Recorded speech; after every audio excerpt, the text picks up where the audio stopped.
नमस्कार, राजस्थान 10 बजे में आप सभी का बहुत स्वागत है और आपके साथ मैं हूं दीपा। फिलहाल चलिए शुरू करते हैं संभागवार बड़ी खबरों का सिलसिला। अलग अलग संभागों से हमारे रिपोर्टर आप तक बड़ी खबरें पहुंचाने के लिए जुड़े हुए हैं।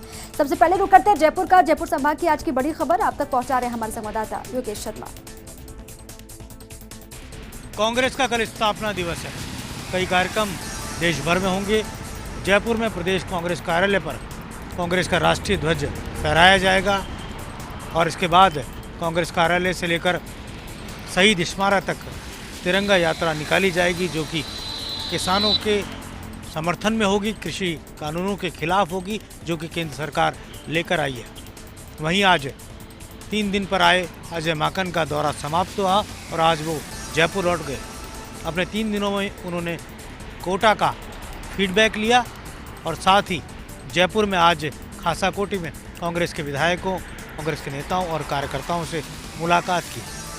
मुख्यमंत्री अशोक गहलोत, प्रदेश कांग्रेस के अध्यक्ष, तमाम प्रमुख कांग्रेस के नेताओं से उनकी चर्चा इस दौरे के दौरान हुई। और राजस्थान की कांग्रेस पार्टी इस वक्त जुट गई है किसानों के संबंध में और कृषि कानूनों के खिलाफ होने वाले मूवमेंट में।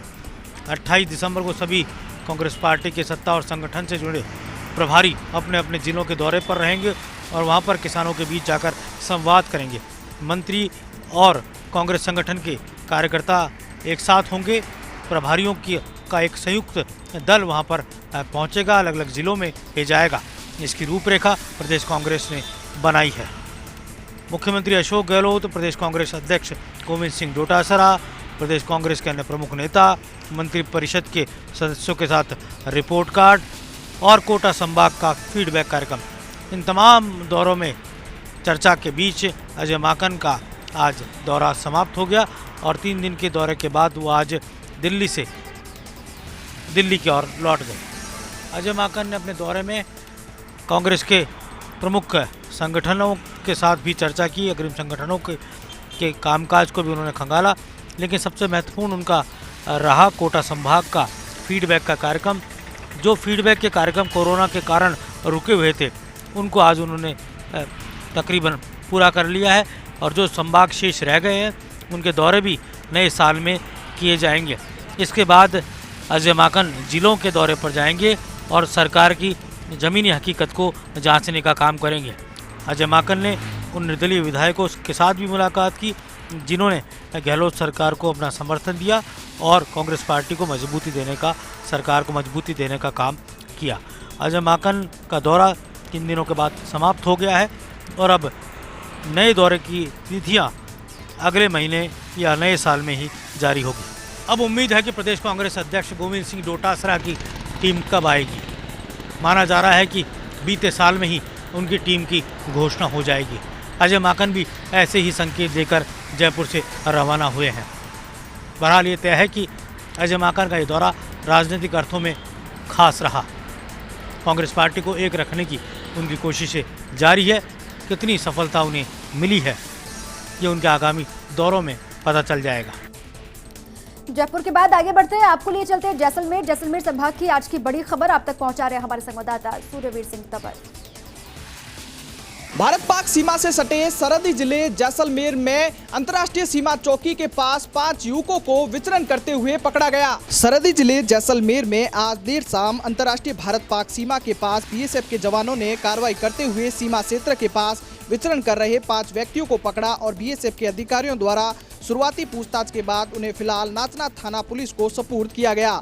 प्राप्त जानकारी के अनुसार पकड़े गए 5 व्यक्तियों राजस्थान के झुंझुनू जिले के निवासी बताए जा रहे हैं, जो पास ही खेत में कार्य के लिए जा रहे थे।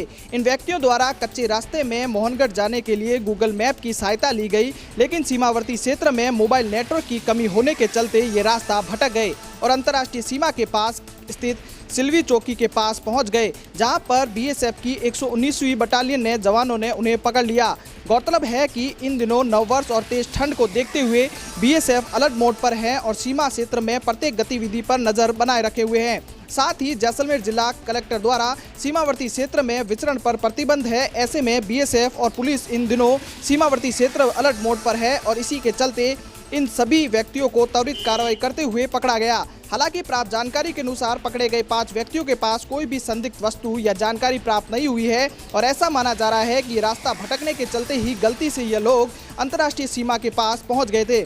लेकिन फिलहाल बीएसएफ के अधिकारियों के बाद नाचना डिप्टी हुक्माराम बिश्नोई और पुलिस के अन्य अधिकारी नाचना थाने में पकड़े गए सभी व्यक्तियों से पूछताछ कर रहे हैं। इस कार्रवाई के बाद पता चलता है कि सीमा सुरक्षा बल के जवान एकदम अलर्ट है और किसी भी क्षेत्र में कोई अवांछनीय गतिविधि या विचरण करता है तो एकदम उस पर तुरंत कार्रवाई की जा रही है। आगे बढ़ते रुक करते बीकानेर का। बीकानेर संभाग की आज की बड़ी खबर आपको बता रहे हैं हमारे संवाददाता संजय पारे। बीकानेर में आज भाजपा की संभाग स्तरीय संगठनात्मक बैठक का आयोजन हुआ। बैठक में केंद्रीय राज्य मंत्री अर्जुन राम मेघवाल, भाजपा के प्रदेश महामंत्री भजन लाल, नोखा विधायक बिहारी लाल बिश्नोई सहित भाजपा के पदाधिकारी इस बैठक में मौजूद रहे। बैठक के दौरान विभिन्न संगठनात्मक मुद्दों और पार्टी की रीति नीति पर चर्चा की गई। इसके साथ ही किसान बिल को लेकर भी इस बैठक के दौरान विस्तार से चर्चा हुई। केंद्रीय राज्य मंत्री अर्जुन राम मेघवाल ने इस दौरान किसान बिल और किसान आंदोलन को लेकर कहा कि वाद प्रतिवाद और संवाद से ही इन चीज़ों का हल निकलेगा। उन्होंने कहा कि विपक्ष द्वारा किसानों के कंधे पर बंदूक रखकर अपने उल्लू सीधे किए जा रहे हैं, लेकिन वो इस मकसद में कामयाब नहीं होंगे। उन्होंने कहा कि आगामी दिनों में होने वाले संवाद में किसान बिल को लेकर सकारात्मक निर्णय होगा। आगे बढ़ते हैं, आपको ले चलते हैं भीलवाड़ा संभाग की आज की बड़ी खबर आप तक पहुंचा रहे हैं हमारे संवाददाता नवीन जोशी। भीलवाड़ा चित्तौड़गढ़ राजमार्ग पर स्थित ओवरब्रिज के पास में बीती रात को 2 सेल्समैन पर अज्ञात बदमाशों ने चाकू से हमला करने के बाद में बदमाश नकदी व मोबाइल लेकर मौके से फरार हो गए। सूचना मिलने पर प्रतापनगर थाने के जाप्ते ने मौके पर पहुंचकर दोनों घायल सेल्समैनों को जिला चिकित्सालय में भर्ती कराया। इस दौरान एक सेल्समैन सत्यनारायण स्वालका की आज अल सुबह इलाज के दौरान मौत हो गई। इस मौत का समाचार मिलने के साथ ही स्वालका समाज में रोष व्याप्त हो गया और काफी संख्या में लोग समाज के मोर्चरी पर इकट्ठे हो गए। पोस्टमार्टम रूम पर प्रदर्शन करते हुए लोगों ने मुआवजे व आरोपियों की गिरफ्तारी की मांग की। उधर प्रतापनगर थाना पुलिस ने हत्या व लूट का मामला दर्ज कर आरोपियों की तलाश में करीब आधा दर्जन स्थानों पर दबिश दी, मगर देर शाम तक पुलिस को इस मामले में कोई सफलता हासिल नहीं हो पाई है। उधर गेंदे गांव में सत्यनारायण स्वालका की मौत का समाचार मिलने के साथ ही शोक की लहर छा गई। दोपहर बाद शव का अंतिम संस्कार गेंदे गाँव में कर दिया गया। चलिए आगे बढ़ते हैं, आपको ले चलते कोटा संभाग की आज की बड़ी खबर आप तक पहुंचा रहे हैं हमारे संवाददाता गुल मोहम्मद। प्रिंस हत्याकांड मामले में पुलिस ने एक बाल अपचारी को किया निरुद्ध।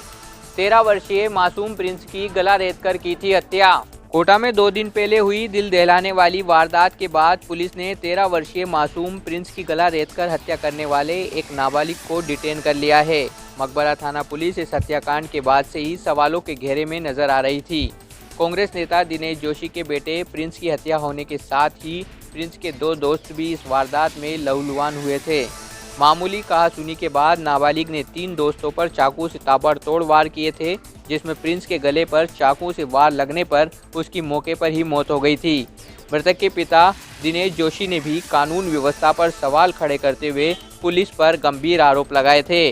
मकबरा थाना के एसएचओ रणजीत सिंह की कार्यशैली को लेकर भी इलाके के लोगों में असंतोष पैदा हुआ। मकबरा थाना इलाके में जिस जगह यह हत्याकांड हुआ उस जगह इससे पहले भी एक युवक की चाकू से गोदकर हत्या कर दी गई थी। फिलहाल पुलिस ने 2 दिन बाद प्रिंस हत्याकांड में शामिल मुख्य बाल अपचारी को निरुद्ध कर लिया है और पुलिस प्रकरण की बारीकी से जांच कर रही है। चलिए आगे बढ़ते हैं, रुक करते हैं उदयपुर संभाग की आज की बड़ी खबर आप तक पहुंचा रहे हैं हमारे संवाददाता अनुपम दीक्षित। कोविड-19 को लेकर बांसवाड़ा में स्थिति लगातार बिगड़ती जा रही है। बीते 3 दिन में 50 नए रोगी मिले हैं, वहीं एक व्यक्ति की डेथ भी हुई है। हालांकि राहत की खबर यह है कि एमजी अस्पताल में ही कोविड-19 का वैक्सीन डिपो भी बनाया जाना तय हो गया है और उसका काम शुरू हो चुका है। बांसवाड़ा जिले में कोविड-19 को लेकर भले ही सतर्कता अपने चरम पर हो, पर रोगी भी लगातार बढ़ते जा रहे हैं। आज देर शाम आई रिपोर्ट में 14 नए रोगी हैं, जबकि कल ऐसी ही रिपोर्ट में 23 नए रोगी थे, जबकि उससे पहले 13, यानी 3 दिन में ही 50 नए रोगी मिले हैं। इस तरह लगातार रोगियों की संख्या तो बढ़ ही रही है। हालांकि अस्पताल प्रशासन की ओर से यह भी तय कर लिया गया है कि कोविड-19 की वैक्सीन रखने के लिए 9 नए फ्रिज लिए जाएंगे, जिनमें इनको सुरक्षित रखा जाएगा और सरकार की जो भी गाइडलाइन होगी उसके हिसाब से वैक्सीनेशन किया जाएगा। इसको लेकर के अभी से उत्साह बना हुआ है और इसको लेकर कलेक्टर अंकित कुमार सिंह स्वयं पूरी मॉनिटरिंग कर रहे हैं और स्वयं की अध्यक्षता में एक कमेटी भी बनाई हुई है। इधर बताते चले, आज एक 70 वर्षीय व्यक्ति की एमजी अस्पताल में मौत हो गई, जिन्हें करीब 15 दिन पूर्व कोविड-19 पॉजिटिव होने के बाद भर्ती कराया गया था। ऐसे इसके बाद इनकी 2 रिपोर्ट नेगेटिव भी आई, पर ऑक्सीजन लेवल बिल्कुल भी मैनेज नहीं हो सका और आज 70 वर्षीय व्यक्ति की मौत हो गई। ऐसे में उनके सबको भी जो भी नियम हैं उन नियमानुसार पोस्टमार्टम करा करके परिजनों को सौंप दिया गया है। बांसवाड़ा में कोविड-19 की वैक्सीन को लेकर पहले से ही तैयारियां चल रही हैं। कलेक्टर पहले ही अपनी अध्यक्षता में एक कमेटी गठित कर चुके हैं।